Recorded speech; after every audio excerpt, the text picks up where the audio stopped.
Hey, best friends. This is Teacher Stories Part 2. If you're new to my YouTube channel, I have started a new series where I share the stories and experiences of teachers from across this country. I want to get y'all stories out there. People need to know what we're dealing with in this country. So again, y'all know that I do funny content. I will still continue my funny content, but these stories and the things that these teachers are dealing with is not funny. So I will not paraphrase their story. I will not take out any information unless they ask me to take out that particular information. Now, these particular stories I chose this time, they are a lot longer.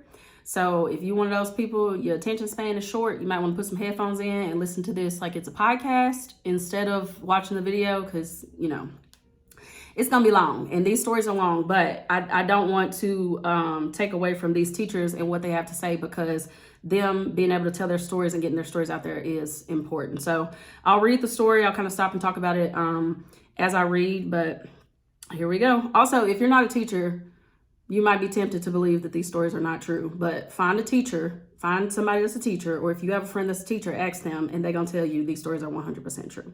Okay? Here's the first story. These two things happened to me my first year of teaching. I was on morning hall duty and a second grader maced me. He did what? A second grader. What? A second grader. Pulled it out of her pocket and sprayed it straight in my face. In the process, she sprayed herself and a few other children around her. The school called 911 for the students only. Now, here's a common theme of all these stories that you're going to hear. You're going to hear a consistent theme of lack of consequences for the student, lack of support and protection for the teacher. Exhibit A. The students were taken to the ER. They would not let me go, and I was the one sprayed directly in the face. I could not see or breathe. How freaking heartless do you have to be? Like, the paramedic said that I was the most seriously injured, obviously, because the child sprayed her directly in the face. The paramedic said I was the most seriously injured, but the admin declined for me to leave. After getting my senses back, I called my husband and he picked me up. I was reprimanded 2 days later in the office for not following orders and leaving when they specifically told me not to. The girl who maced me was not punished or even talked to about the incident. It was like it never happened. That is an injustice. That is not right. How can you literally look in one of your teacher's faces? She just got maced in the face by a second grader, sprayed straight into her face and telling her she can't leave and go to the ER. Have some freaking dignity or some humanity. Like, if I wasn't a teacher, it would be really hard for me to believe that. I'm like, surely they would have the decency to let her go to the ER. No, because I was a teacher, I know that their story is 100% true. And they did look that teacher in the face and tell her she couldn't go to the ER. And then reprimanded 2 days later for leaving and for not following protocol. That's not right. This teacher has another story. Several months later, a first grader in my classroom had not been to school in almost 2 months. No attendance or welfare check had been done, even though I had reported the excessive absences every day. She just came back to school one day like she had been there the whole time. I reported it to the office and I was told, okay, glad to hear she's back. The day she came back, she had a full-on tantrum throwing fit. She was screaming and throwing herself on the classroom floor. I walked over to her and she came off the ground and had my upper arm in her mouth all in one movement. I was trying to get her off of biting me when she took a literal chunk out of my arm.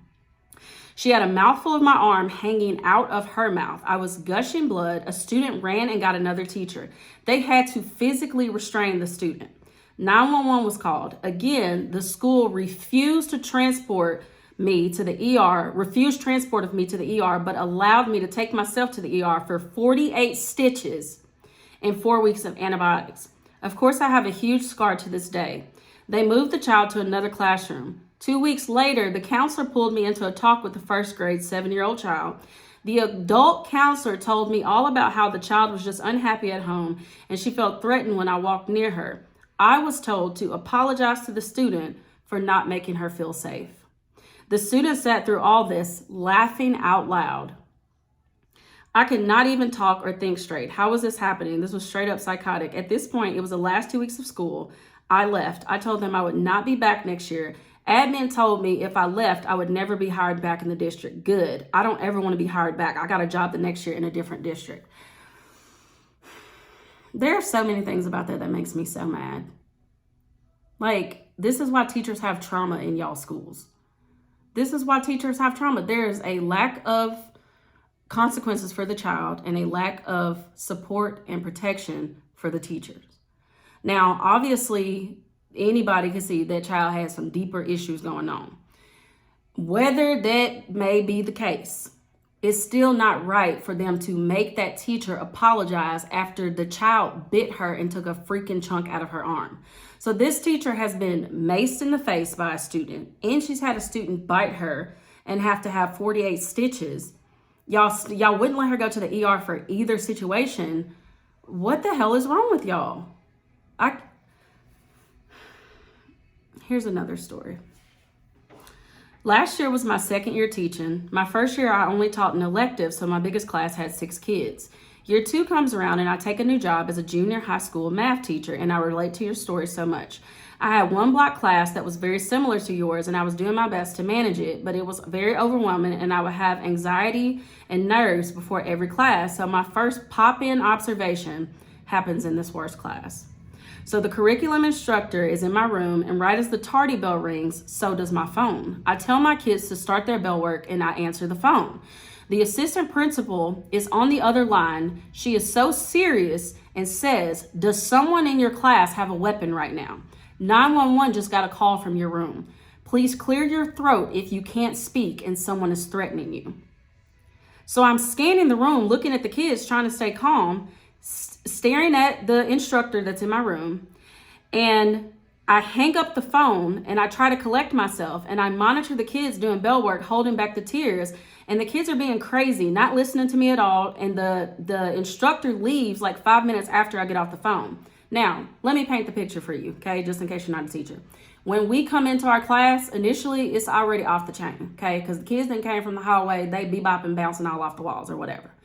So this instructor or instructional coach or whoever she was that came in to observe the teacher, it was during her worst class, the phone rings, she answers the phone. The principal is like, they got a call that somebody in her class had a weapon. So now the teacher is like on high alert, and there's this lady that's in there observing her. So those two situations in themselves are already stressful. Here's the rest of the story.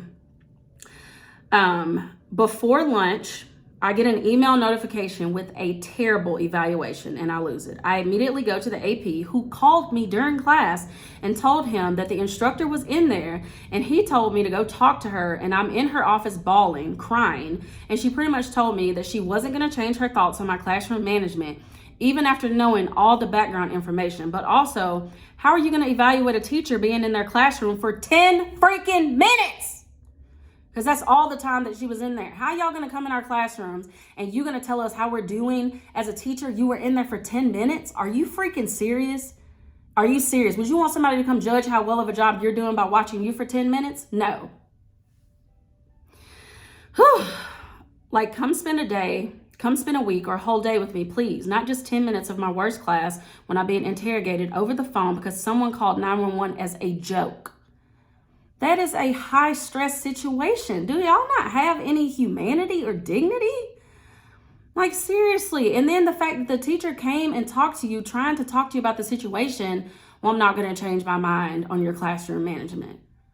Okay, even the person who has the best classroom management in the world, that was a stressful situation. And the fact, good on her, the fact that she was even able to get her kids to sit down and do bell work in such a chaotic situation. Y'all put teachers in impossible situations. This lady said, so I work in a private school. I just found out literally yesterday that my principal is expecting me to finish the entire curriculum for the year. She doesn't care if they actually learn the information. She literally told me to double up on the assignments and to just write the answers on the board for them to copy. She said, just keep giving them the worksheets. This is completely opposite of my education and my previous experiences at other schools. I've been crying for 2 days and I just want to quit, of course. Something needs to change. This is why, like, y'all do stuff for test scores, y'all do stuff for data and for numbers, and don't always do stuff that's in the best interest of the kids. Why would that admin tell that teacher that? Just write the answers down on the board and let the kids copy them, how are they learning the material? And then she's going to be judged for her test scores because the kids ain't learned nothing because you told her to just write the information down on the daggone board for them to copy. What is wrong? What is wrong with y'all? Like, I'm mad for these teachers. These stories that I've read, like, I'm mad for these teachers because this stuff is not right. This is the stuff that goes on in these schools every single day, all year. This is what happens in these schools. These are only a few of the stories of things that teachers have to deal with in these schools. And all these people that are like, teachers are always complaining. Why teachers always complaining? If they don't like it, just quit. Please shut the hell up. Because you don't know, y'all don't understand what we deal with in these schools every day. Y'all's kids have zero responsibility and zero consequences for their behavior, and it's not right. Why is it that the teacher is the only one that receives a consequence for the behavior of the freaking child? That makes no sense. It's literally idiotic. It's almost like you can't reason with crazy. This stuff that we're doing in these schools, this is crazy. It's crazy and it's not right and it's not working. That's why y'all have so many teachers that are walking out. These stories, I have literally cried and wept over y'all stories because they are absolutely heartbreaking and they are terrible. That people have to deal with and be subjected to this kind of treatment every day at work. And then people, again, who aren't teachers are like, oh my God, teachers are just being dramatic. Like, you get summers off. You just cannot reason with crazy. But y'all, well, I said it and I say it again. When y'all got to teach y'all kids by y'allself, because y'all ain't got no teachers, I guess this one y'all gonna listen and know that wasn't nobody lying on you, little pookie, but this how they really act. Whew. Here's another story. This one is brace yourself. I was threatened to be punched in the stomach by a ninth grader while I was 7.5 months pregnant because I would not sharpen her pencil. I've also had a desk thrown at me because I would not sharpen a student's pencil, and that was my first year teaching. The 19-year-old was still in a freshman history class. I have excellent behavior management skills, and those two stories stand out by far. Thank you for being a voice for all of us teachers. I'm hoping to transition out of teaching over the summer. I've been applying to places like crazy. Why? How y'all raising y'all kids? That the child would threaten to punch that woman in the stomach, and she's 7.5 months pregnant because the teacher wouldn't sharpen her pencil. And you got people that are like, I mean, is that really what happened? Like, that just doesn't really sound believable. Like, it seems a little exaggerated. No, it ain't exaggerated. I assure you that child threatened to punch that teacher in the stomach. And hear me when I say, I don't hate the kids, y'all. I love the kids. They have to have some consequences for their behavior. All these stories that I done read in my DMs, every single one of these stories, zero consequences for the child, or the consequences do not match the actions or the behavior. No consequences for these kids. What are y'all? I'm telling you, they gonna grow up to be adults who think there is no consequences for their actions, and they gonna be in for a rude awakening because you cannot tell your boss, well, I'm 30 minutes late every day because my IEP or my behavior plan says I can be 30 minutes late. You're gonna be fired and you ain't gonna have no job. Here's another one. I just moved to Arizona from teaching overseas for 4 years. This is my 7th year teaching, and my goodness, it's the worst. This year is my first year at my new school. I should have known something was wrong after week 2. The 2nd grade team got called into the office saying the district is cutting a position and they needed to choose amongst themselves who was going to leave. What kind of sham? So they pulled all them in the office, the 2nd grade teachers, and somebody got to get fired, and y'all got to choose between y'all. Y'all got to choose amongst yourselves who's going to get fired. Why would you put anybody in that kind of position? Why? These stories make me so mad. So then 2 days later, the district called back and basically said, never mind, everyone can stay. Did y'all, apologize for the stress y'all just caused them folks thinking that one of them was about to lose their job. Apologize. Y'all didn't. Y'all just moved on. Fast forward a few weeks later, we got a rage email from our principal stating the workroom was a mess. It wasn't. And that if it happened again, we would be given a paper limit for copies. So y'all don't want these kids to have no consequences to their behavior. But y'all gonna be sure to try to give teachers consequences for stuff that we didn't even do. But okay, go off, sis. A few weeks after that, we were called into a meeting instead of our usual PLC to be berated and yelled at about talking about her behind her back, the principal, to other staff members. Y'all, some of these admin that y'all have in place, just because you were a good teacher doesn't mean you're gonna be a good admin. Just because, I'm gonna say it again, just because you were a good teacher doesn't mean you're gonna be a good admin. Because there's a difference between managing children and managing adults. Now, I know that sometimes adults act like children, but still, it's a difference between managing children and managing adults. And some of y'all have no tact in how you deal with these adults. This principal sounds like an absolute nightmare. And for some reason, the district keep putting admin in place that are like this. I'm not saying all admin are bad, because they're not. That would be like saying all teachers are bad. That's not true.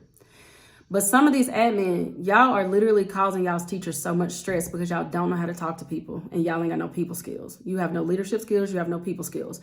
If you are going to manage people, you are going to manage adults, you have to have tact, leadership skills, and you have to know how to talk to people. Some of y'all are... Okay, here's the last story. I just watched your YouTube video about quitting, and I'm so proud of you. Thank you, best friend. I wanted to tell you my story after hearing the other pregnancy story. I was teaching 8th grade in North Carolina. I was 14 weeks pregnant, and my students knew at that point. After writing a student up for swinging on me and verbally assaulting me one day, the next day that same student was still in school. In the hallway the next day, he pushed another student down, and when I asked him to go to the office, he walked past me, punched me in the stomach, and I had a miscarriage that night. After taking the week, that same student was still in my class. Something needs to be done. You have my permission to share if you want. Why would they put that same student back in that teacher's class? Why? And I know it's going to be people that are like, well, she can't prove that that's the reason that she had a miscarriage. Teachers, we're so tired of people gaslighting us. Y'all, these stories that I just read, this is the stuff that people deal with in schools every single day. And those, y'all ain't even heard the worst of them. Those stories are terrible, and there's more terrible stories like that where those come from. It's not right, the stuff that teachers have to deal with in these schools. And again, there are going to be people who are like, teachers are just so woe is me. This channel is so negative. Okay, unsubscribe or go do whatever you need to do. But I'm going to continue to be a voice for teachers, and I'm going to continue to put their stories out there, because you know why some of this stuff continues to happen? Because teachers can't speak out about the stuff that happens to them for fear of losing their job. I don't work for the district. I don't work for a school anymore. So I'm going to say exactly what they can't say. And I'm going to tell their stories, and I'm going to put their stories out there.